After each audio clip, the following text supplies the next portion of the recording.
Waandishi wa magazeti, asante. Leo hivi mimi kama vile consumer inasema, nimeita National Governing Council kufanya yale yote mmeambiwa, kufanya some amendments kwa constitution, kuinclude wanawake, kuinclude na vijana, ili tukue tayari na kisasa. Unajua kila kitu iko progressive, lazima mufanye review all the time, muone ni nini inachukua pati mbele. Kwa hivyo tumepitisha yale tulitaka kupitisha, na tunachukua kwa registrar, aki-approve to launch officially. Vile umeambiwa party logo itachange, slogan itachange. Kwa hivyo hiyo tuta-announce saa ile tayari imekuwa approved na registrar of political parties. Tunataka kuungana na wengine wameuliza hapa Jubilee na kuchaje. Jubilee ni dada na ndugu. Kwa hivyo wacha waendelee campaign, sisi tuendelee campaign, na mwingine aendelee na campaign. Kwa sababu Kenya vile iko sasa, hakuna party moja itashinda kura.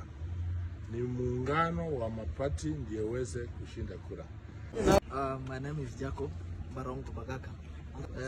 Leo tumekuja hapa kwa mkutano wa National Governing Council, mkutano ambao unaleta pamoja viongozi wa chama, na tumeongelea mambo mengi. Vile mnajua tumefika mwaka wa siasa sasa. Siasa zimeanza, na vile mnajua serikali ambayo iliyoko sasa wananchi wameikataa. And we are saying the party that will form government come 2027 will be formed by UPA, and the presidential candidate is Fred Okengo Matiang'i.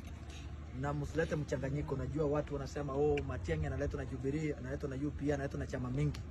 We are saying Jubilee and many other parties will be part of the people who are forming government, but the party that will field the candidature of Fred Matiang'i will be United Progressive Alliance Party, which is the party you are seeing here. So we have come here today, number one, to review the constitution, to be able to accommodate the entire nation. Number two, we have the feelings of the Gen Zs, we have the feelings of women, and all the participants in the political or democratic space. And what we have done today is to align ourselves to the needs of Kenyans.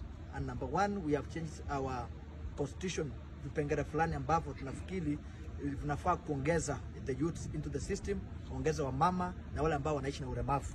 Na sasa constitution yetu inaangalia mambo yote. Number two, tumeangalia pia mambo ambayo yanalenga wale ambao wanafanya kazi, mambo ya payslip, watu ambao wamekatwa taxes na wanalia kwa sasa. All those things have been included in our constitution to ensure that we are able to respond to the needs of Kenyans. Nataka kusema hivi, sisi kama wanachama wa UPA tutakuwa na ile slogan ambayo inaenda na vile Wakenya wanataka kusikia na kufanya. Na pia rais wetu mtarajiwa ambayo ni Fred Okengo Matiang'i, ambaye anachukua serikali 2027, na pia tunaambia yule amesema anaenda kufanya ukulima, Mheshimiwa William Ruto anaenda afanye ukulima na atakuwa leader of opposition kama 2027, na kuwa tayari tuanze kazi safi ya kuosha Kenya na kuitengeneza ili iwe nchi ambayo kila Mkenya anajivunia. Asante.